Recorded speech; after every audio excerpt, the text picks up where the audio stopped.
Hello, my all future doctors. How are you? This is Pammi Oja here, and welcome back to my Krishna Online classes, which is absolutely free for all and affordable NEET aspirants. Okay, so today we will discuss about ecology. तो क्या है कि मुझे 11th के भी बच्चों ने message किया और 12th के भी बच्चों ने कि दोनों मतलब स्टार्ट करूँ क्लास। तो मैं 11th का ह्यूमन फिजियो स्टार्ट करूंगी वीक में 3 डेज और 12th का आपको इकोलॉजी। ठीक है, तो चलिए आज हम इकोलॉजी की बात करते हैं। इकोलॉजी क्या होता है? तो किसी भी ऑर्गेनिज्म का इंटरैक्शंस इन्वायरमेंट के साथ इकोलॉजी है। ये क्या होता है? इंटरैक्शन मतलब रिलेशन, उनका क्या इम्पैक्ट पड़ता है दोनों का एक दूसरे से। ठीक है, ऑर्गेनिज्म का इन्वायरमेंट से ऑर्गेनिज्म का। देखिए, ऑर्गेनिज्म के अंदर हम लिविंग बींग आ गए। ठीक है, कोई भी एक लिविंग बींग, जैसे कि आपको प्लांट्स भी आ गया, एनिमल माइक्रोब्स आ गए। और इन्वायरमेंट के दो फैक्टर होते हैं, एक बायोटिक फैक्टर, एक एबायोटिक फैक्टर। बायोटिक फैक्टर में आ गया आपको plants, animals and microbes. Abiotic factor हो गया आपको temperature, water, light and soil. तो किसी भी ऑर्गेनिज्म का रिश्ता आपको बायोटिक फैक्टर से भी होगा, एबायोटिक फैक्टर से भी होगा इन्वायरमेंट के। ठीक है, इसी इंटरैक्शंस को हम इकोलॉजी बोलते हैं। अब एग्जांपल के तौर पे हम समझाते हैं, जैसे कि हम ह्यूमन है, हम एग्जांपल आपको ह्यूमन का लेके बताते हैं। इसमें प्लांट्स भी हो सकता है, एनिमल्स भी हो सकता है, माइक्रोब्स भी हो सकते हैं, बट ह्यूमन लूंगी तो ज्यादा अच्छे से आप लोगों को समझ में आएगी। जैसे मेरा रिलेशंस इन्वायरमेंट के बायोटिक कंपोनेंट के साथ है। कैसे? इन्वायरमेंट का बायोटिक कंपोनेंट है आपका प्लांट्स, एनिमल्स, माइक्रोब्स। मेरा रिलेशन प्लांट के साथ क्या है? ऑक्सीजन मिल रहा है, फूड मिल रहा है, क्योंकि मैं तो वेजिटेरियन हूँ। एनिमल्स के साथ क्या है? मुझे मटन और लेदर, जो भी नॉनवेज उनको मटन मिलती है, लेदर मिल रहा है, तो ये आपको एनिमल से हो गया। उसके बाद माइक्रोब से उनका क्या रिलेशन है? ब्रेड, कर्ड, चीज, एंटीबायोटिक वगैरह मिलता है। तो ये इन्वायरमेंट के बायोटिक फैक्टर से मेरा रिलेशन हो गया। ठीक है, अब एबायोटिक फैक्टर जैसे कि टेम्परेचर, वाटर, लाइट, सॉइल से कैसे हो गया? देखिए, टेम्परेचर, जैसे ही टेम्परेचर रेज करता है, हमें गर्मी लगती है, हमें स्वेटिंग होने लगती है। देखते हैं हमारी फिजियोलॉजी पे असर होने लगता है, हम एसी चलाते हैं, फैन चलाते हैं, जो भी रिसोर्स है। टेम्परेचर जैसे ही फॉल होता है, हमें ठंड लगती है, हम कांपने लगते हैं, सिवरिंग होने लगती है, स्वेटर पहनने लगते हैं। ठीक है, तो इस तरीके से देख रहे हैं एबायोटिक फैक्टर से भी हमारा है रिलेशन और बायोटिक फैक्टर से भी है। तो इसको हम बोल देंगे इकोलॉजी। अब देखिए, ऑर्गेनिज्म का मतलब हम सब के, प्लांट, एनिमल्स, माइक्रोब, जो भी ऑर्गेनिज्म जिसका इंटरैक्शन इन्वायरमेंट से होने वाला है, ऑर्गेनिज्म के एक्टिविटी से आपको इन्वायरमेंट चेंज होती है, और इन्वायरमेंट के चेंज होने से हम ऑर्गेनिज्म पर असर पड़ता है। अब हम लोग प्लांट काट रहे हैं, हमारा वेदर कैसे चेंज हो गया है, अभी कितना प्रॉब्लम होता है, कहीं कहीं फ्लड ही आ जाती है। तो मतलब जो क्लाइमेटिक कंडीशन है कितना चेंज हो गया, वो सब क्यों? ये इकोलॉजी जो है बैलेंस नहीं, मतलब डिसबैलेंस हो रही है। ठीक है, तो इस तरीके से दोनों का एक दूसरे से इंटर रिलेशनशिप है, जिसको हम इकोलॉजी बोलते हैं। ऑर्गेनिज्म एंड पॉपुलेशन के बीच के इंटरैक्शंस को हम इकोलॉजी बोलते हैं। होप सो आप समझ गए। तो चलिए अब हम स्लाइड पे देखते हैं। स्टार्ट करते हैं इकोलॉजी, क्लास 12 का इकोलॉजी का फर्स्ट ऑर्गेनिज्म एंड पॉपुलेशन। ठीक है, तो देखिए, जो इकोलॉजी है ना, इकोलॉजी, इसका मीनिंग क्या होता है? ये डिराइव हुआ है ओलकॉस। ओलकॉस का मतलब हैबिटेट। ठीक है, ओलकॉस का मतलब हैबिटेट, एंड लोगोस मतलब लॉजी से, लोगोस से आया है, जिसका मतलब होता है स्टडी, मतलब हैबिटेट का स्टडी करते हैं इसमें हम। ठीक है, उसके बाद देखिए क्या होते कि बहुत ही एक टिपिकल क्वेश्चन है, father of ecology and father of Indian ecology. Question आए तो ध्यान से देख के टिक लगाने का। यदि फादर ऑफ इकोलॉजी पूछे तो आप राइटर को मारना, और फादर ऑफ इंडियन इकोलॉजी पूछे तो रामदेव मिश्रा जी को टिक करना। ठीक है, उसके बाद देखिए, सबसे पहले हम बात करते हैं ऑर्गेनिज्म। ऑर्गेनिज्म क्या है? कोई इंडिविजुअल मेंबर है, जैसे वो प्लांट भी हो सकता है, एनिमल भी हो सकता है, या कोई भी माइक्रोब्स हो सकता है, कोई भी लिविंग बींग हो सकता है। ठीक है, और इन्वायरमेंट क्या होता है? इन्वायरमेंट जो होता है उसमें दो फैक्टर होते हैं, एक बायोटिक, एक एबायोटिक फैक्टर होते हैं। बायोटिक में प्लांट्स, एनिमल्स, माइक्रोब्स आ गए, जैसे पैथोजेंस, पैरासाइट। ठीक है, एबायोटिक कंपोनेंट हो गया टेम्परेचर, वाटर, लाइट, सॉइल। ठीक है, ये सब एबायोटिक फैक्टर है। मैं क्यों टर्म बता रही हूँ आपको, देखो नेक्स्ट समझ में आएगा। ठीक है, उसके बाद देखो, ये देखो इकोलॉजी क्या है, हमारे सामने क्वेश्चन है। तो इकोलॉजी किसी भी ऑर्गेनिज्म का इन्वायरमेंट से इंटरैक्शन है। ठीक है, क्या है? इंटरैक्शन है। ठीक है, कैसे? अब आपको बताती हूँ कैसे। आपको इन्वायरमेंट का तो बताया कि आपको दो फैक्टर होता है, बायोटिक और एबायोटिक। ये मान लो ह्यूमन है। ठीक है, कोई ह्यूमन है यहाँ पे खड़ा है। ठीक है, बहुत खुश है, ये ह्यूमन है। ठीक है, इसको बायोटिक कंपोनेंट से क्या रिश्ता है, क्या रिलेशन है? डायरेक्ट भी हो सकता है बायोटिक कंपोनेंट से रिलेशन, और इनडायरेक्ट भी हो सकता है। प्लांट से, एनिमल से, माइक्रोब से डायरेक्ट रिलेशन भी हमारा, इनडायरेक्ट भी है। डायरेक्ट क्या है? प्लांट से हमको फूड मिलता है, जो वेजिटेरियन है खाते हैं, ठीक है। उसके बाद आपको ऑक्सीजन भी मिलता है। एनिमल से मटन, लेदर, ये सब मिलता है। माइक्रोब से आपको बता दिया कि एंटीबायोटिक, कर्ड, चीज़, ब्रेड वगैरह मिलता है, ठीक है। इनडायरेक्ट रिलेशन क्या है? बायोजियोकेमिकल साइकिल में आपको हेल्प करता है, ठीक है, प्लांट। और आपको ये डिकम्पोजर पता है ना, फंजाई जो है वो डिकम्पोज करता है डेड ऑर्गेनिज्म को। तो इस तरीके से इनडायरेक्ट जो है उसका इंटरेक्शन है हमारे साथ, ठीक है। एबायोटिक पे कैसे है? जैसे टेम्परेचर ज़्यादा हो गया तो हमें गर्मी लगती है, तो स्वेटिंग होती है। टेम्परेचर कम हो गया तो ठंडा लगती है, तो शिवरिंग होती है। तो इस तरीके से एबायोटिक फैक्टर का भी इम्पैक्ट हमारे ऊपर पड़ता है। तो ये इंटरैक्शन ही जो है उसी को हम इकोलॉजी कहते हैं, ठीक है। नेक्स्ट देखिए, ये थोड़ा सा टर्म दिया हुआ है।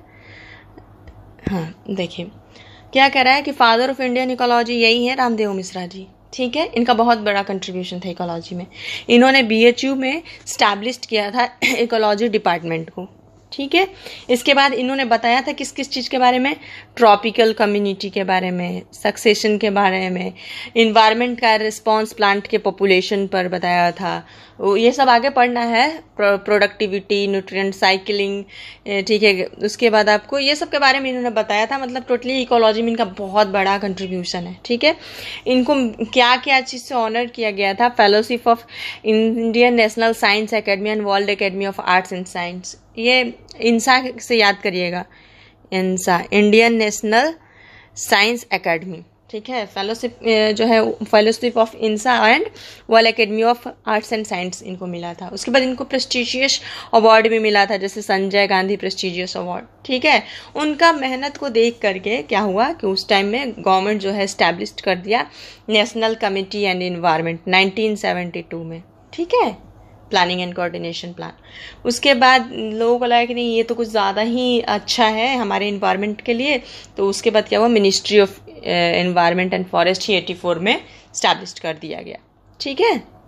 उसके बाद देखिए लेवल ऑफ ऑर्गेनाइजेशन, ये क्या होता है? देखिए हमारा जो अर्थ है ना बहुत ज़्यादा डाइवर्स है, बहुत सारे प्लांट्स हैं, एनिमल्स हैं, तो उनको क्लासीफाई करना बहुत मुश्किल है उनके बारे में जानने के लिए, ठीक है। तो उनके लिए लेवल ऑफ ऑर्गेनाइजेशन, जैसे लिविंग वर्ल्ड में आप लोग पढ़े हैं किंगडम, फाइलम, उसके बाद class, order, family, genus, species, वैसे ही है, ठीक है। यहाँ पर भी लेवल ऑफ ऑर्गेनाइजेशन है पढ़ना। NCERT में दिया हुआ है बायो मैक्रोमोलिक्यूल। देखिए जो हमारा सेल होता है ना वो मिल करके बना होता है। आपको सेल ऑर्गेनेली में मैंने पढ़ाया है। प्लाज्मा मेम्ब्रेन है, उसमें आपको लिपिड होता है, उसमें आपको प्रोटीन होता है, न्यूक्लियस में आपको न्यूक्लिक एसिड होता है। ये सब क्या है? Nucleic acid, carbohydrate, fat, protein, ये सब क्या है? ये आपको लिपिड, ये सब मैक्रोमोलिक्यूल है, ठीक है, जो कि बायोमोलिक्यूल का चैप्टर है। तो उन सबको मिल करके सेल बना। और सेल जिसका स्ट्रक्चर, ओरिजिन और फंक्शन, वैसा सेल जिसका कि स्ट्रक्चर, ओरिजिन और फंक्शन सेम हो। ग्रुप ऑफ सेल, बहुत सारे सेल का ग्रुप जिसका स्ट्रक्चर एक ही हो, ओरिजिन एक ही जगह से उनका ओरिजिन हो और फंक्शन भी एक ही हो, इसको हम टिश्यू बोल देंगे, ठीक है। उसके बाद बहुत सारा टिश्यू मिल करके ग्रुप ऑफ टिश्यू ऑर्गन बना देंगे। जैसे कि आपको लीवर हो गया, पैंक्रियाज हो गया, ये सब ऑर्गन है, ठीक है। उसके बाद ऑर्गन सिस्टम की बात करते हैं। तो ऑर्गन बहुत सारा मिल करके ऑर्गन सिस्टम बनाता है। जैसे डाइजेस्टिव सिस्टम हो गया, आपको बकल कैविटी, पैंक्रियाज, लीवर मिलके बनाता है, स्टोमक मिलके आपको बनाता है ना डाइजेस्टिव सिस्टम। तो ऐसे ही बहुत सारे ऑर्गन मिल करके ऑर्गन सिस्टम बनाते हैं। उसके बाद ऑर्गेनिज्म, बहुत सारे ऑर्गन सिस्टम मिल करके ऑर्गेनिज्म का फॉर्मेशन करते हैं। जैसे digestive system, reproductive system, excretory system, nervous system, ये सब मिल करके एक ऑर्गेनिज्म का फॉर्मेशन करता है, ठीक है। यहाँ तक आप पढ़ लिए। तो यहाँ तक जो था वो बायोलॉजिकल हिरार्की था। अब हम आगे बढ़ेंगे, वो होगा इकोलॉजिकल हिरार्की, इकोलॉजिज्म ऑर्गेनिज्म से आगे, ठीक है। हमारे NCERT में ये चीज़ दिया हुआ है। यदि लेवल ऑफ ऑर्गेनाइजेशन पूछे तो इस तरीके का आपको ऑब्जेक्टिव में देख करके टिक मारिएगा। यदि लेवल ऑफ ऑर्गेनाइजेशन पूछे ऐसा हो तो इसको मारिएगा। यदि बायोलॉजिकल हिरार्की पूछे तो ऑर्गेनिज्म, मैक्रोमोलिक्यूल से ऑर्गेनिज्म के बीच में मारिएगा, ट्रिक लगाइएगा। और यदि इकोलॉजिकल हिरार्की पूछे तो ऑर्गेनिज्म से लेकर के बायोस्फीयर तक लगाइएगा, ठीक है, ट्रिक। और हाँ, एनसीईआरटी में लैंडस्केप के बारे में नहीं दिया है, बट मैंने बता देती हूँ कि मे बी एम्स जो है वो मर्ज किया है तो आ सकता है, इसलिए मुझे लगा जो इम्पोर्टेंट मैं बता देती हूँ। क्या, चलिए स्टार्ट करते हैं। नेक्स्ट देखिए, उसके बाद हम बात करते हैं ऑर्गेनिज्म तो हमारा बन गया बहुत सारा सिस्टम से मिल करके। अब पॉपुलेशन क्या होता है? देखिए, ऑर्गेनिज्म कोई एक इंडिविजुअल, एक आदमी, एक कोई भी एनिमल या फिर लिविंग बीइंग को हम बोलेंगे, किसी एक मेंबर को ऑर्गेनिज्म बोलते हैं। पॉपुलेशन क्या होता है? बहुत सारा सेम स्पीसीज का, एक ही स्पीसीज का, जैसे हम इंसान है एक हैं तो ऑर्गेनिज्म हो गया। और बहुत सारा ह्यूमन, एक घर में बहुत सारे फैमिली मेंबर होते हैं, सबके सब होमो सेपियंस हैं, एक ही स्पीसीज है, तो वो ग्रुप ऑफ इंडिविजुअल्स जो है वो आपको पॉपुलेशन हो जाएगा। और बहुत सारा पॉपुलेशन मिल करके कम्युनिटी बना देगा। ये लेवल है, पॉपुलेशन से बड़ा कम्युनिटी, कम्युनिटी से बड़ा इकोसिस्टम, इकोसिस्टम से बड़ा लैंडस्केप, लैंडस्केप से बड़ा बायोम, बायोम से बड़ा बायोस्फीयर, सबसे बड़ा बायोस्फीयर जो कि अर्थ है। ठीक है, तो ये रहा हमारा लेवल ऑफ ऑर्गेनाइजेशन। उसके बाद देखिए, अब हम बात करते हैं ऑर्गेनिज्म क्या है। देखिए, ये फिश है, एक सिंगल इंडिविजुअल है, एक ही है, ये हो गई आपको ऑर्गेनिज्म। ठीक है, ये लिविंग यूनिट इन नेचर होता है, इसको कहते हैं ऑर्गेनिज्म को लिविंग यूनिट इन नेचर बोलते हैं। बेसिक यूनिट ऑफ इकोलॉजी भी है। ठीक है, सिंगल इंडिविजुअल। ठीक है, क्या है? Basic unit of ecology. ठीक है, इसके बाद देखिए, ये फिश की स्पीसीज एक ही स्पीसीज है, देख रहे हैं, ग्रुप में है। ठीक है, एक से ज्यादा है। ठीक है, तो ये हो गया जाएगा आपका पॉपुलेशन। ये एक पॉपुलेशन है जिसमें एक ही स्पीसीज के मेंबर्स, मतलब ग्रुप ऑफ इंडिविजुअल्स हैं। ठीक है, ये पॉपुलेशन। अब देखिए, हम बताते हैं नेक्स्ट आपको कम्युनिटी। कम्युनिटी में क्या होता है कि मोर देन वन पॉपुलेशन रहते हैं। देखिए, एक पॉपुलेशन ये है फिश का, जो सेम स्पीसीज की फिश है। ठीक है, ग्रुप ऑफ इंडिविजुअल्स है ना, एक पॉपुलेशन है, एक से ज़्यादा हो सकता है। ठीक है, 2, 4, 6, 10, 15, जितना भी आप ले लो। ठीक है, ये देखिए, एक स्पीसीज ये है, एक पॉपुलेशन ये है, एक पॉपुलेशन ये है, तो ये सारे के सारे पॉपुलेशन मिल करके बना देंगे आपको कम्युनिटी। एक कम्युनिटी हो गया। ठीक है, कम्युनिटी हो गया। इसमें प्लांट्स भी हो सकते हैं, माइक्रोब्स भी हो सकते हैं, तो ये आपका कम्युनिटी हो गया। उसके बाद देखिए, इकोसिस्टम क्या है। ये जो हमने कम्युनिटी पढ़ा ना, इनके साथ साथ नॉन लिविंग का हम ऐड कर देंगे, जो भी फीचर्स है। जैसे पानी, फिश जो है वो पानी में रहेगा तो वाटर नॉन लिविंग है, एबायोटिक फैक्टर को ऐड कर देंगे। ठीक है, तो ह्यूमन है, इनको एयर से ऑक्सीजन मिलता है, तो ऐसे करके आपको नॉन लिविंग बीइंग को यदि आप ऐड कर देते हैं कम्युनिटी में, तो ये हमारा इकोसिस्टम हो जाता है। ठीक है, जैसे पॉन्ड इकोसिस्टम, देखिए इसमें प्लांट्स भी है, एनिमल्स भी होगा, माइक्रोब्स भी होगा और वाटर भी होगा। वाटर एबायोटिक हो गया, प्लांट्स, एनिमल एंड माइक्रोब्स आपको बायोटिक हो गया। ठीक है, तो इस तरीके से आपका इकोसिस्टम हो गया। आपको फॉरेस्ट इकोसिस्टम भी हो जाएगा, उसमें भी प्लांट्स होंगे, एनिमल्स होंगे, सॉइल हो जाएंगे। ठीक है, तो इकोसिस्टम का मतलब लिविंग और नॉन लिविंग का कॉम्बिनेशन है। ठीक है, मतलब कि आपको जैसे फिश की स्पीसीज है तो पानी में रहती है, तो हम लोग जो हैं ऑक्सीजन चाहिए ये लेते हैं आपको एयर से। ठीक है, तो इस तरीके से नॉन लिविंग इसमें ऐड हो जाएगा। ठीक है, कम्युनिटी में।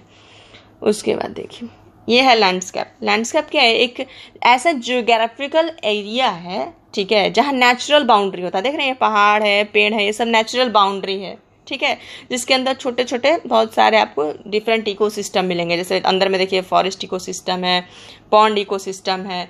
ठीक है, ये क्या है, इकोसिस्टम से बड़ा होता है लेकिन बायोम से छोटा होता है। ठीक है, तो ये हो गया आपको लैंडस्केप।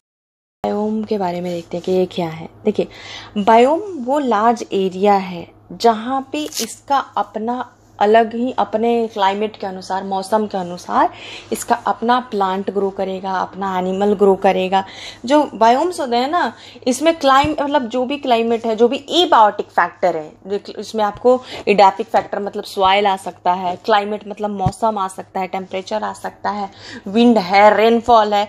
ये सारे चारों पांचों कंडीशंस को देख करके कि वेदर कैसा है, रेनफॉल है कि धूप है ज़्यादा कि गर्मी है, ठंडा है, ये सारी चीज़, मिट्टी कैसा है, सैंडी है, ये वगैरह देख करके आपको बायोम उसके बाद डिसाइड होता है कि किस तरह का बायोम बनेगा, मतलब वो लार्ज एरिया कैसा बनेगा। ठीक है, तो ये आपको इसका अपना वेजिटेशंस होगा, अपना प्लांट उगेंगे, इसका अपना फ्लोरा फौना होगा। फ्लोरा का मतलब फ्लावर से याद रखिएगा, प्लांट। ठीक है, इसको फ्लावर से याद रखिएगा, प्लांट, ये प्लांट को बोलते हैं फ्लोरा, फौना मतलब एनिमल।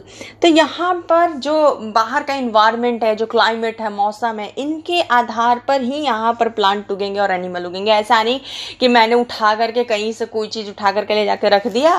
जैसे मैंगो कनाडा में नहीं उगता, क्यों? क्योंकि कनाडा ठंडा एरिया है, मैंगो को थोड़ा आपको टेम्परेचर नॉर्मल चाहिए उगने के लिए। तो इस तरीके से इसका अपना ही होगा। जैसे देखिए ये डेजर्ट का मैंने एग्जांपल लिया है, एक बायोम है, एक बड़ा सा लार्ज एरिया है ये, ठीक है। मैंने ग्रीन बना दिया, लेकिन ये ग्रीन होता नहीं है, तो रेत होती है वहाँ पे बहुत सारी, ठीक है। एक्चुअली ग्रीन नहीं बनाना चाहिए था, बट मेरे को एक्चुअली क्या है ऑटोमेटिकली सेलेक्टेड था तो हो गया, ठीक है।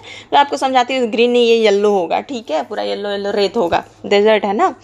तो यहाँ पे क्लाइमेट को बियर करने के लिए, जो मौसम पे इतनी गर्मी होती है, बहुत ही कम बारिश होती है, ठीक है, तो यहाँ पे कैमल होंगे। आपको पता है कि डेजर्ट में आपको कैमल होते हैं। थोड़ा बहुत रेनफॉल होता है तो कहीं आपको छोटी सी कहीं पॉन्ड वॉन्ड दिख जाएगी, ठीक है, तो ये आपको पॉन्ड हो गया। यहाँ पे पता है कैक्टस होता है, क्यों? क्योंकि आपको थॉर्न के लीफ जो है मॉडिफाई कर जाता है थॉर्न में, ताकि जो है वाटर लॉस ज़्यादा ना हो, ट्रांसपिरेशन ज़्यादा ना हो, पेड़ ना सूखे, इसके लिए, क्योंकि वहाँ पानी की कमी होती है, ठीक है, रेनफॉल होता नहीं है, टेम्परेचर इतना ज़्यादा होता है, तो इसलिए यहाँ पे कैक्टस सूख जाते हैं। तो इस एरिया में देख रहे हैं इसका अपना एनिमल है, अपना मतलब यही पता है, इसी कैक्टस को आप ले जाइए जहाँ बारिश वगैरह होती है, तो यहाँ पे लीफ भी उगेंगे कैक्टस से, ठीक है। तो जैसा क्लाइमेट होता है ना, वो डिसाइड करता है किस तरह का बायोम का फॉर्मेशन होगा, ठीक है। अब देखिए नेक्स्ट, इंडिया का मेजर जो एनसीईआरटी में 4 दिया हुआ है biome: desert, sea coast, tropical rain forest and deciduous rain forest, ठीक है। उसके बाद देखिए ये है हमारा। अब आपको थोड़ा सा हम एल्टीट्यूड और लैटीट्यूड समझाएंगे, क्योंकि मतलब इकोलॉजी में इसका बार बार आगे नाम आएगा, इसका इम्पोर्टेंस भी है। ये देखिए, जैसे ये हमारा अर्थ है, इसका सेंटर पे 0 डिग्री है, ठीक है, तो सेंटर पे ये हो गया आपको ट्रॉपिकल रीजन। उसके ऊपर जस्ट सब ट्रॉपिकल रीजन होता है, उसके ऊपर टेम्परेट रीजन, और सबसे ऊपर आर्कटिक जोन होता है, नीचे में अंटार्कटिक और ऊपर में आर्कटिक। यहाँ पर भी आपको सब ट्रॉपिकल वही होगा जैसे ऊपर है, यहाँ पे होगा टेम्परेट, ठीक है, ऐसे होता है। तो ये हमारा अर्थ है, इसका आपको बटा हुआ है पार्ट वाइज, ठीक है। तो देखिए क्या है कि लैटीट्यूड क्या होता है, इक्वेटर से पोल की तरफ जितनी दूरी, जो डिस्टेंस फ्रॉम इक्वेटर टू पोल जो होती है, उसको हम लैटीट्यूड बोलते हैं, ठीक है, समझ गए। एल्टीट्यूड क्या होती है, सी लेवल से जितने हाइट पर सी मतलब height above the sea level जो है वो आपको एल्टीट्यूड होती है, ठीक है। ये सी लेवल है, देखिए समुंदर है, इसके ऊपर जो भी ऊंचाई है उसको हम एल्टीट्यूड बोलते हैं। फ्लाइट वगैरह में चढ़िएगा तो वहाँ पे एक्चुअली डोमेस्टिक फ्लाइट में नहीं होती, इंटरनेशनल फ्लाइट में मुझे पता है, ठीक है। ऑब्वियसली फॉरेन में हूँ तो मुझे पता है। इंटरनेशनल फ्लाइट में क्या होता है कि आपको एक मॉनिटर, एक छोटी सी मतलब टेलीविज़न टाइप की होती है, मॉनिटर सामने लगा रहता है, उस पर आप देख सकते हो, मैप रहता है कि आप जो है सी लेवल से कितने ऊपर, कितने एल्टीट्यूड पे हो, कितने लैटीट्यूड पे हो, ये सब उसमें शो करता है, ठीक है। तो ऐसा है कि सी लेवल से आप कितने अबव हो, जैसे कि मुझे ना एक्चुअली ईयर में प्रॉब्लम होती है थोड़ी बहुत, हाई एल्टीट्यूड पे जाती हूँ तो मुझे मतलब थोड़ा डर भी लगता है, ठीक है। तो ये ऊंचाई है सी लेवल से ऊपर, ठीक है। तो चलिए ये रहा यहाँ तक की बात। उसके बाद देखिए, जैसे 0 डिग्री एल्टीट्यूड हो गया, 0 to 20 डिग्री एल्टीट्यूड जो होगा, सॉरी लैटीट्यूड जो होगा, लैटीट्यूड, ठीक है, सॉरी यहाँ लैटीट्यूड जो होगा वो ट्रॉपिकल रीजन में होगा। 20 to 40 डिग्री जो लैटीट्यूड होगा वो आपको सब ट्रॉपिकल रीजन होगा। टेम्परेट रीजन में 40 to 60 डिग्री लैटीट्यूड होगा। और पोलर एरिया जो आर्कटिक रीजन और अंटार्कटिक रीजन है, ये आपको 40 to 60 डिग्री लैटीट्यूड होते हैं। और एक बात मेन इंपॉर्टेंट चीज, जैसे ही इक्वेटर से पोल के तरफ हम बढ़ते हैं, ठीक है, 0 डिग्री से जाते हैं 60 डिग्री के तरफ, जैसे ही हम बढ़ते हैं टेम्परेचर और लाइट जो है धीरे धीरे ग्रेजुअली डिक्रीज करता है। ये देख रही ग्रेजुअली डिक्रीज कर रहा है इक्वेटर से पोल जाने पर टेम्परेचर एंड लाइट, ठीक है। इक्वेटर पे यानी कि यहाँ, ठीक है, इक्वेटर पे मतलब यहाँ ट्रॉपिकल रीजन में बहुत ही ज़्यादा टेम्परेचर होता है, लाइट बहुत ज़्यादा होती है, ठीक है। तो इस तरीके से आप देख लिए क्या लैटीट्यूड और एल्टीट्यूड। इसमें बच्चों को बहुत कन्फ्यूज़न आती है, इसलिए इसको क्लियर करना ज़रूरी था, ठीक है। अब देखिए, तो आपको अब ये एनसीईआरटी में एक फिगर दिया हुआ है जिसमें लेबलिंग करने के लिए आएगा, आपको टेम्परेचर और रेनफॉल कितना होता है ये बिल्कुल ही नहीं आने वाला है, ठीक है। देखिए इसमें क्या है, इसमें सबसे नीचे आपको आर्कटिक और अल्पाइन टुंड्रा, बहुत ही कोल्ड एरिया है, इसलिए यहाँ पे प्लांट्स और सर्फ्स उग नहीं पाते। यहाँ पे सिर्फ लाइकेन और मॉसेस होंगे। क्या क्या होंगे आपको? लाइकेन्स होंगे, मॉस होंगे, ठीक है, ये वेजिटेशंस होंगी। और एनिमल्स में क्या होंगे? फॉक्स होंगे, आपको पोलर बियर आएंगे, ठीक है, इस रीजन में। उसके बाद सेकंड है आपको कॉनिफेरस फॉरेस्ट। ये क्या होते हैं? यहाँ पे बारिश होती है और यहाँ पर भी बहुत ठंड रहती है, ठीक है, जो होता है इस यहाँ पर भी आपको लगभग 6 डिग्री से 20 डिग्री के बीच में रहती है। मतलब समर में आपको 20 डिग्री और आपको विंटर में 6 डिग्री के आसपास टेम्परेचर होती है। थोड़ी बहुत रेनफॉल भी होती है यहाँ पे। तो क्या होता है, इसका लीफ जो है ये निडल लाइक होती है, देख रहे हैं, निडल की तरह है। इसका रेनफॉल होता है 50 से 170 सेंटीमीटर पर ईयर, ठीक है। तो आपको यहाँ फिगर में थोड़ा मॉडिफिकेशन की जरूरत है, ये समझ में आने के लिए एनसीईआरटी ने फिगर बनाया है, ठीक है, नहीं तो रियल जो डाटा है ऐसा नहीं है, थोड़ा बहुत आगे पीछे है, एनसीईआरटी में थोड़ा मॉडिफिकेशन की ज़रूरत है, बट डाटा आएगा नहीं तो कोई ज़रूरत नहीं है। मैं आपको बता देती हूँ कि एनुअली रेनफॉल जो है यहाँ 50 to 170 सेंटीमीटर पर ईयर होता है, ठीक है। और इसका जो लीफ है इस तरीके का कुछ निडल लाइक होता है, क्यों? ताकि वो वाटर जब लीफ पे पड़ेगा तो स्लिप कर जाएगा डाउन साइड, और क्यूटिकल ऊपर में होती है लगी हुई, ठीक है। ये हो गया आपको कॉनिफेरस। ये आपको याद करने के लिए बता रही हूँ, उसकी कोई ज़रूरत नहीं है, सिर्फ आप इस डायग्राम को याद करिए, इसलिए मैं आपको समझा रही हूँ। उसके बाद हो गया टेम्परेट रीजन। ये क्या है? 42, ये जो टेम्परेट जोन है ना 40 डिग्री to 60 डिग्री लैटिट्यूड पर होती है, ठीक है, ये आप समझ गए, समझ में आ रहा है। उसके बाद देखिए यहाँ जो एनुअल रेनफॉल होता है 100 to 250 सेंटीमीटर होती है, मतलब यहाँ पे होती है रेनफॉल, ठीक है। तो यहाँ पे क्या होगा कि जो यहाँ के जो प्लांट होंगे ना, जो ट्री होगा, उनका लीफ जो है ऑटम में झड़ जाएगा और फिर स्प्रिंग में उनका लीफ आ जाएगा। कहाँ? टेम्परेट फॉरेस्ट में, ठीक है। एक होता है ना ऑटम में झड़ जाते हैं, पतझड़ में, ठीक है। और यहाँ पे फ्रॉग होंगे, सालामंडर होगा, लेजार्ड होगा, ये सब टेम्परेट रीजन में होंगे, ठीक है। तो ये आपको हो गया टेम्परेट रीजन, आपको याद करना है टेम्परेट जोन, टेम्परेट फॉरेस्ट, ठीक है। अब हम बात करते हैं आपको डेजर्ट का।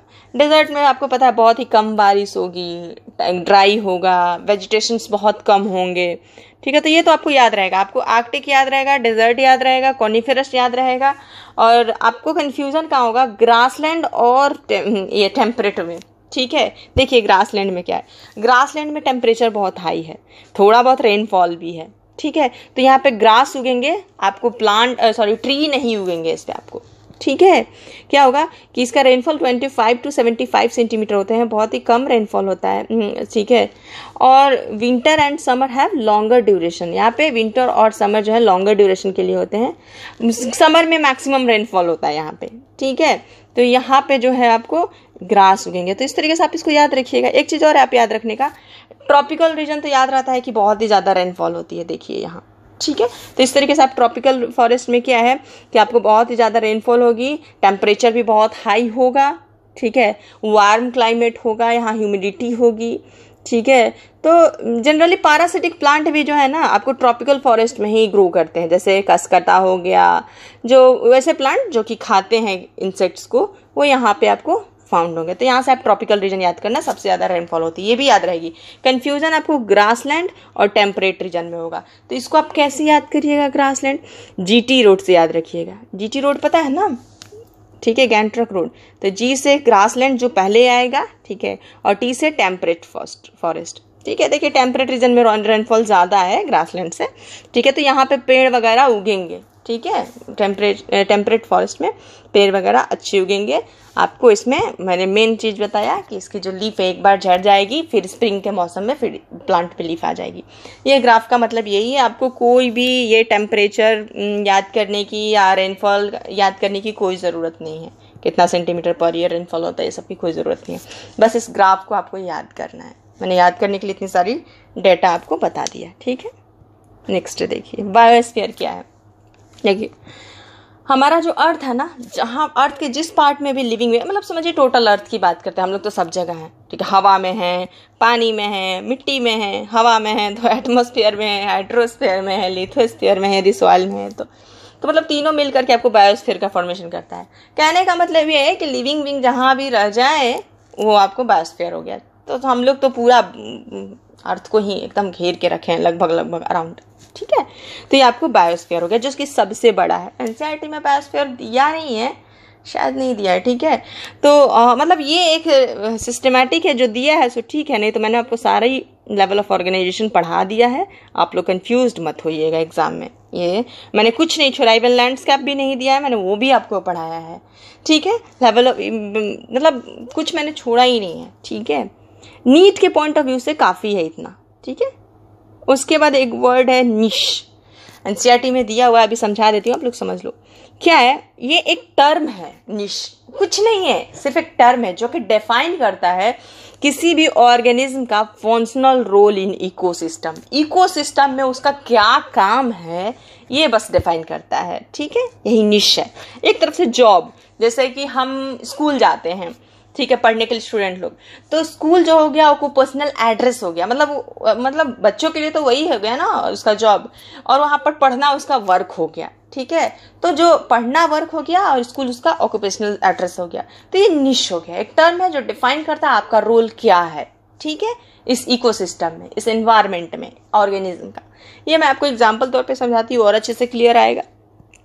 और निश होने के लिए, किसी भी निश के सेंटेंस को फुलफिल करने के लिए 3 कंडीशंस होना जरूरी है। पहला, फंक्शनल रोल इन इकोसिस्टम, ठीक है, क्या फंक्शनल रोल होना चाहिए इकोसिस्टम में। ये 3 कंडीशन आ सकता है, ये आता ही है, बस स्टेटमेंट याद। रेंज ऑफ सम कंडीशंस को ये टॉलरेट करता है, टॉलरेट सम कंडीशंस, मतलब कुछ कंडीशंस ऐसे हैं जो कि हमको टॉलरेट करना पड़ता है अपने सर्वाइवल के लिए। ये भी कैसे, मतलब जैसे आपको घर में बच्चे हैं, ये उनका हैबिटेट हो गया, वो स्कूल जाते हैं, कैसे बच्चों के साथ इंटरैक्ट करते हैं, कैसे रहते हैं, कुछ बच्चे मारपीट करते हैं स्कूल में, तो कैसे उनकी क्या क्या एक्टिविटीज़ है, ठीक है, ठीक है। तो ये हो गया आपका निश।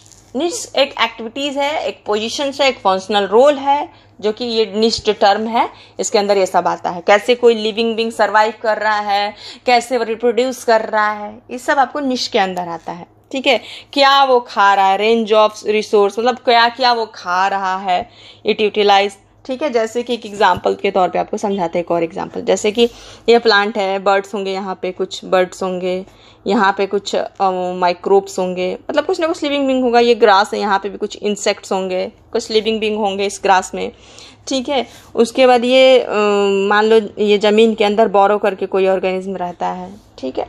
तो आखिर ये जो ऑर्गेनिज्म है जितने भी ये सब, तो इनका मतलब ट्रॉपिक लेवल पे कोई ना कोई इन्वायरमेंट में कोई ना कोई काम है, ठीक है।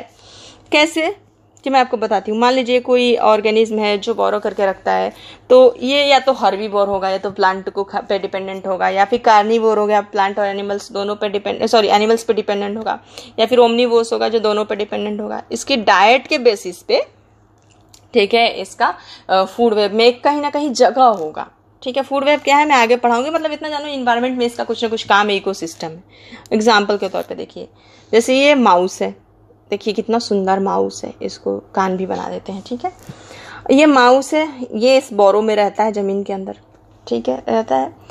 ये इस सीड को खाता है, तो इस सीड को खाता है, या मतलब ऐसा कोई भी ऑर्गेनिज्म ले लीजिए, कुछ भी जो बोरो के अंदर रहता है, मान लीजिए इंसेक्ट को ही खाता है कोई ऑर्गेनिज्म जो बोरो के अंदर है, ठीक है। तो कुछ ना कुछ तो खाता है ना, तो उसकी ये एक्टिविटीज, ये कुछ ये सीड को खा रहा है, ठीक है।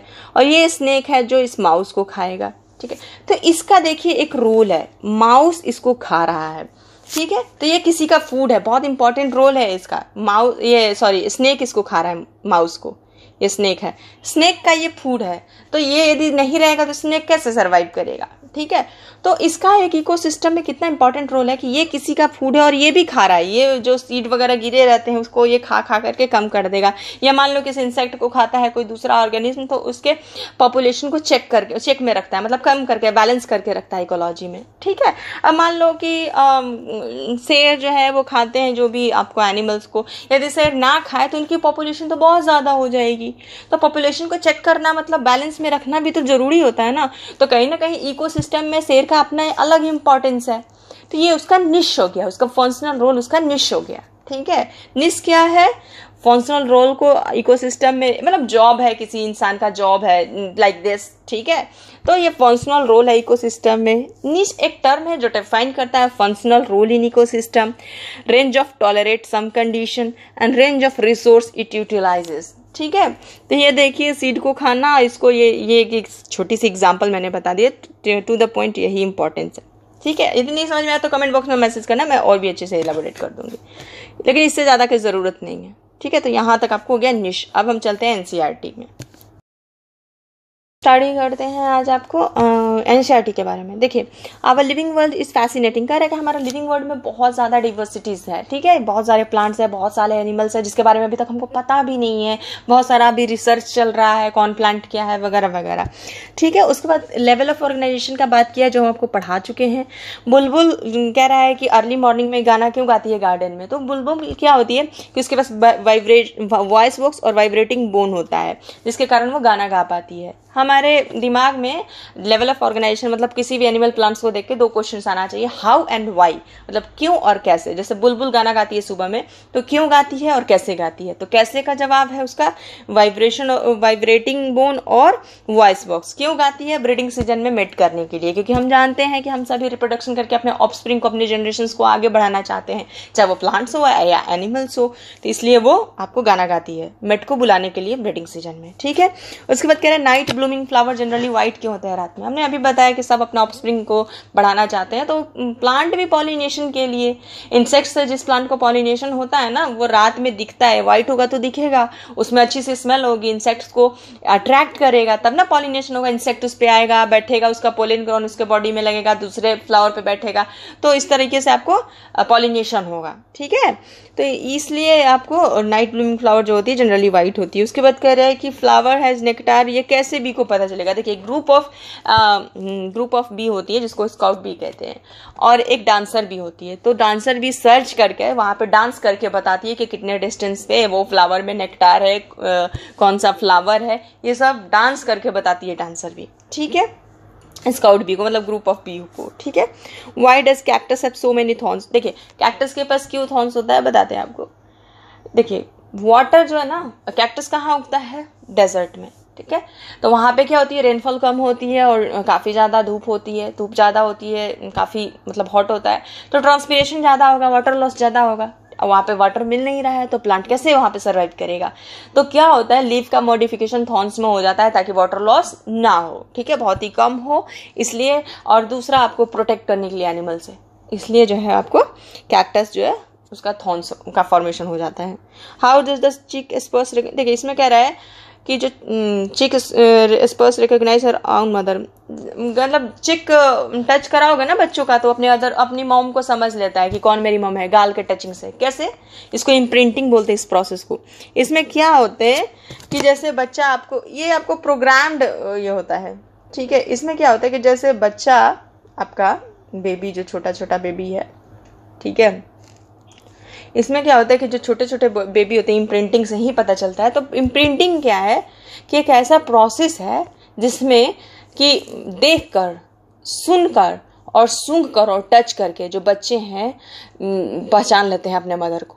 ठीक है, कब, just few hour after birth. ठीक है, जस्ट मतलब बर्थ हुआ, उसके बाद जस्ट फ्यू आवर, मतलब उसी समय उसके अराउंड में मदर ही तो रहती है ना, उसको टच करके, उसको स्मेल मतलब ऑल्फैक्शन मतलब उसको सूंघ करके, उसकी बातों आवाज़ को सुन करके बच्चे उसको अपना मम्मी समझ लेते हैं। बस पैदा हुए, आंखें खोला, उसने देखा मेरी मम्मा ये है, इनकी स्मेल ऐसी है, इनकी टच ऐसी है, इसको इम्प्रिंटिंग बोलते हैं इस प्रोसेस को। ठीक है, इसी से बच्चे अपने मदर्स को पहचान लेते हैं। ठीक है, यहाँ तक आप समझ गए। नेक्स्ट देखिए,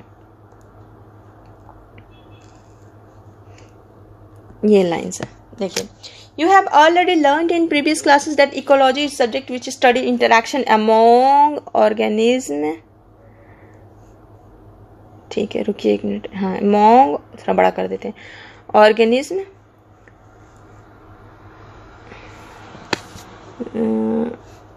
एक मिनट, ये क्या हो गया।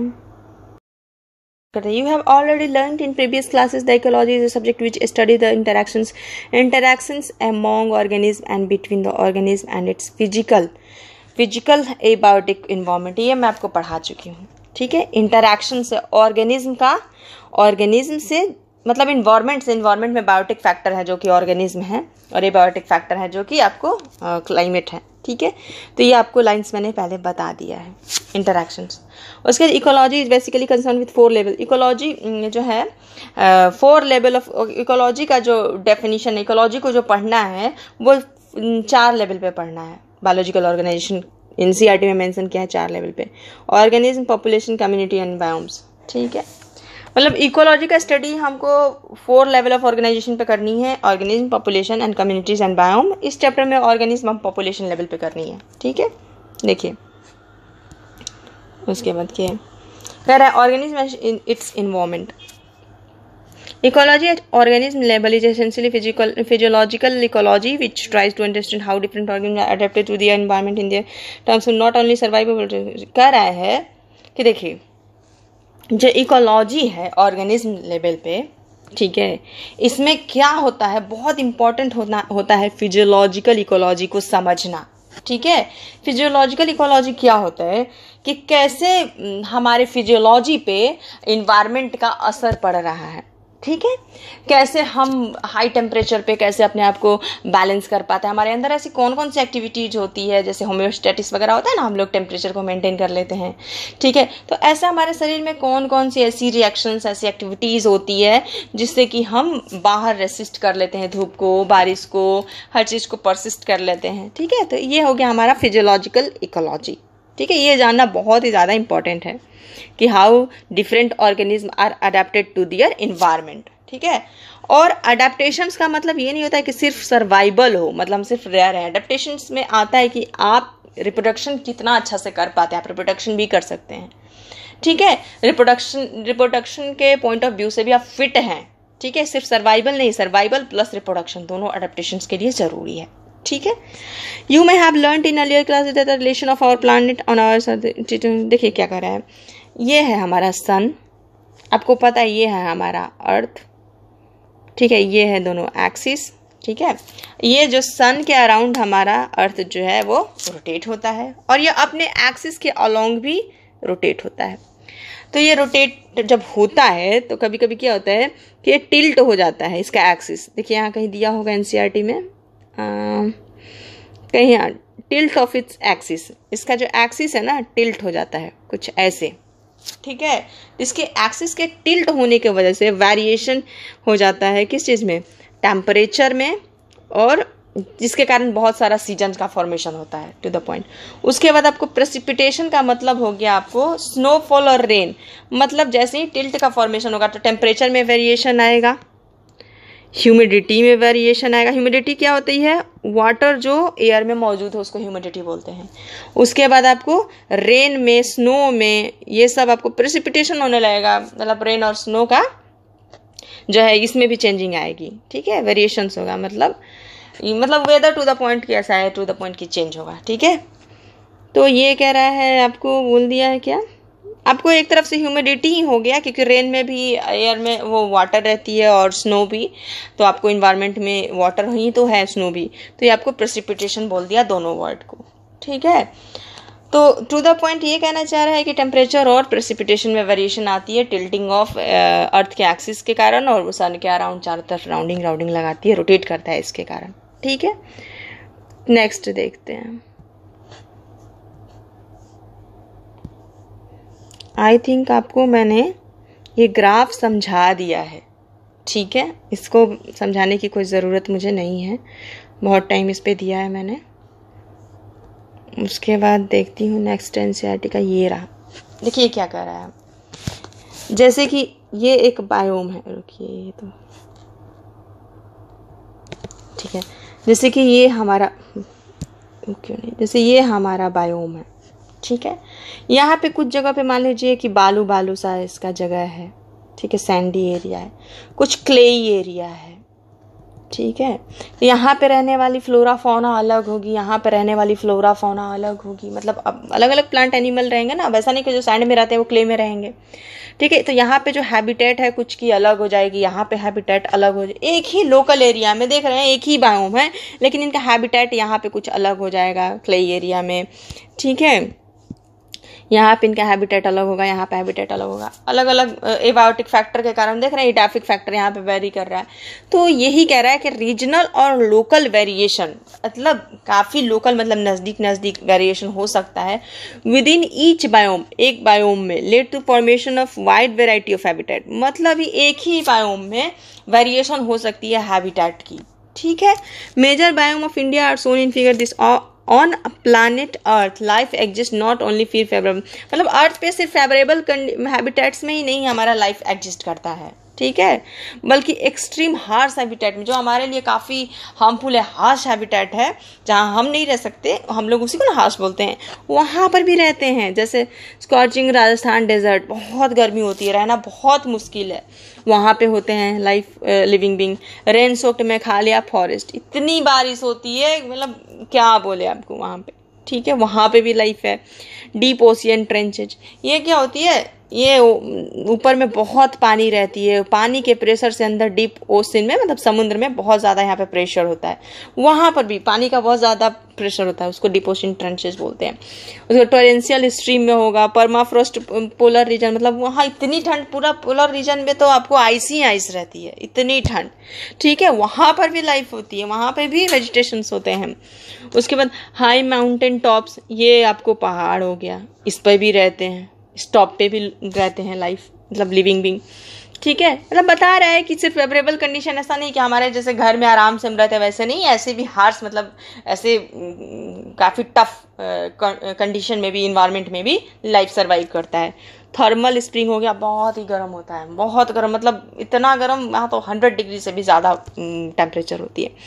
Stinking compost pits to name of few, ये सब कुछ नाम दिया हुआ। इवन आवर इंटेस्टाइन, इवन हमारे इंटेस्टाइन में भी 100 ऑफ स्पीसीज ऑफ माइक्रोब्स रहती है, ठीक है, 100 ऑफ स्पीसीज ऑफ माइक्रोब्स होती है, डाइजेशन में हेल्प करती है। तो सोचिए कहाँ कहाँ लाइफ सर्वाइव करता है, ठीक है, यहाँ तक समझ गए? कमेंट बॉक्स में मैसेज करिएगा, ठीक है। और उसके बाद देखिए ये आप लोगों को पता है इंडिया का, मैंने बता दिया कि इंडिया में जो है मेजर बायोम्स है, आ सकता है शायद, तो नाम याद करने में क्या प्रॉब्लम है। Tropical rain forest, deciduous forest, desert and sea coast, मैं पढ़ा चुकी हूँ इन सब के बारे में, ठीक है। तो चलिए नेक्स्ट देखते हैं, अगला स्लाइड है एनसीईआरटी का, ये आई थिंक लास्ट स्लाइड है, ठीक है, चलिए इसको भी देख ही लेते हैं। चलिए देखिए, कह रहे हैं कि what are the key elements leads to so much variation in physical and chemical condition of different habitats. हम जिस भी हैबिटेट में रहते हैं तो वहाँ जो फिजिकल और केमिकल कंडीशंस है उसको चेंज करने के लिए ऐसा कौन कौन सा फैक्टर है, बायोटिक है मतलब बायोटिक एबायोटिक दोनों, ऐसे कौन कौन सा फैक्टर हैं जो कि इसको आपको क्या करते हैं, चेंज करते हैं, ठीक है। तो देखिए इस तरह का जो की एलिमेंट है जो कि हमारे हैबिटेट पे असर डालते हैं वो कौन कौन सा है, उसमें मोस्ट इम्पॉर्टेंट आपको एबायोटिक फैक्टर है, मोस्ट इम्पॉर्टेंट आपको temperature, water, light and soil है, ठीक है। जहाँ भी फिजिको केमिकल कंपोनेंट का बात करें तो आप एबायोटिक समझ लीजिएगा, ठीक है। तो हमारे हैबिटेट को सिर्फ एबायोटिक ही नहीं बल्कि आपको क्या बायोटिक कंपोनेंट भी असर डालते हैं हमारे हैबिटेट पे, habitat of organism. component alone do not continue completely the habitat include, habitat में बायोटिक कंपोनेंट भी होता है, मतलब हमारे हैबिटेट पे असर बायोटिक कंपोनेंट का भी पड़ता है और एबायोटिक कंपोनेंट का भी पड़ता है, ठीक है। एबायोटिक तो आप देख लिए temperature, water, light and soil, कैसे आपको पता है बाहर टेम्परेचर हाई होगा, हम लोग घर में मतलब असर तो पड़ता ही है ना, स्वेटिंग होने लगती है, ठंड लगती है, वाटर रेनफॉल होने लगता है, भर जाता है पानी, तो मतलब एबायोटिक के साथ साथ बायोटिक का भी असर है। देखिए अब हमको बहुत सारा बीमारियां होता है तो माइक्रोब्स होती है, कोल्ड हो गया, राइनो वायरस हो गया, तो बायोटिक कंपोनेंट भी तो हमारे साथ इंटरैक्ट कर रहे हैं ना, ठीक है। देखिए जैसे पैथोजेंस जो हमको इन्फेक्ट किया, जैसे राइनो वायरस हो गया, पैरासाइट, ये शरीर के अंदर होते हैं, बाहर भी होते हैं। पैरासाइट एक देखिएगा होता है, पढ़ना है आपको उसमें बायोलॉजिकल क्लासिफिकेशन में, ठीक है, बायोलॉजिकल क्लासिफिकेशन में नहीं, वो क्या कहते हैं, एनिमल किंगडम में है, ठीक है। तो मतलब टू द पॉइंट आपको ये कह रहे हैं पैरासाइट आप जानते हैं शरीर के अंदर होगा तो इंडो पैरासाइट कहते हैं, एक्टो पैरासाइट शरीर के बाहर होता है, बॉडी के बाहर होता है। इस चैप्टर में भी पढ़ना है आपको, ठीक है। वो मेरे दिमाग में कोई अदर क्लास का आ रहा था, ठीक है, सॉरी यार। उसके बाद प्रेडेटर्स हो गए, ये भी हम लोगों को जो है इंटरैक्ट करते हैं, कॉम्पिटिटर भी इंटरैक्ट करते हैं, ठीक है। प्रेडेटर समझ रहे, जो मार के खाता है, ठीक है, दूसरे को, ठीक है। जैसे कि डियर को मार के आपको क्या ये खा गया, शेर खा गया, तो ये आपको क्या हो गया, जो है प्रेडेटर हो गया, ठीक है। कौन, शेर, और प्रे कौन हो गया, तो डियर। तो इस तरीके से आप समझ गए। उसके बाद ये इंटरेक्ट करते हैं, वो तो मैंने बताया। We assume that over a period of time the organism had tough through natural selection evolve. कह रहे हैं कि हम लोग ऐसा नहीं है ना, जो भी ऑर्गेनिज्म है लिविंग बीइंग में, कि डायरेक्ट ही सर्वाइवल करने लगा और रिप्रोडक्शन करने लगा, आया हैबिटेट में डायरेक्ट सर्वाइवल कर लिया और रिप्रोडक्शन करने लगा, ऐसा नहीं है। इसको बहुत ज़्यादा over a period of time लगा है, ठीक है। ये नेचुरल सिलेक्शन के थ्रू अपने आप को अडेप्ट किया है सर्वाइव करने के लिए और रिप्रोड्यूस करने के लिए। अभी कहिएगा नेचुरल सिलेक्शन क्या होता है, तो ये एक प्रोसेस है जिसमें पॉपुलेशन जो है अपने आप को चेंज कर लेता है, अपने कंडीशंस को चेंज कर लेता है, ठीक है। वाइड रेंज ऑफ कंडीशंस को ये टॉलरेट करता है और धीरे धीरे आपको इवोल्यूशन की तरफ, मतलब अपने आप को वहाँ सर्वाइव करने के लिए फिट करने लगता है, ठीक है। ये नेचुरल सिलेक्शन है। उसके बाद ये नीश के बारे में मैंने आपको बता दिया, बट एक बार पढ़ लिया, मैं बता चुकी हूँ। ईच ऑर्गेनिज्म, जितना ज़रूरत है उतना, each organism has a invariable defined range of condition, पता ही मैंने, can tolerate diversity in resource it utilise. ये भी बताया कि 3 सेंटेंस होना चाहिए, 3 कंडीशंस निश होने के लिए। And distinct functional role in ecology system, all together is called niche. Niche एक टर्म है, निश, सॉरी इसको नीच नहीं पढ़ते, नीचे नहीं पढ़ते, इसको निश पढ़ते हैं, ठीक है। निश एक टर्म है जिसमें ये तीनों कंडीशंस आपको फुलफिल होने चाहिए, ठीक है। ये wide range of conditions for tolerant, उसके बाद डाइवर्सिटी इन रिसोर्स, और ये फंक्शनल रोल इन इकोसिस्टम। ये निश खत्म। आपको नेक्स्ट डे स्टार्ट करेंगे। एक्चुअली एक 11th और एक 12th का चैप्टर मैंने स्टार्ट करूँगी, और वीक में 3 days आपको 11th, 3 days 12th का कोशिश करूँगी कि मैं फिनिश कर दूँ, ठीक है, क्योंकि ऑलरेडी क्लास में पढ़ाना पड़ता है, टाइम बहुत मुश्किल से मिलता है। चलिए ठीक है।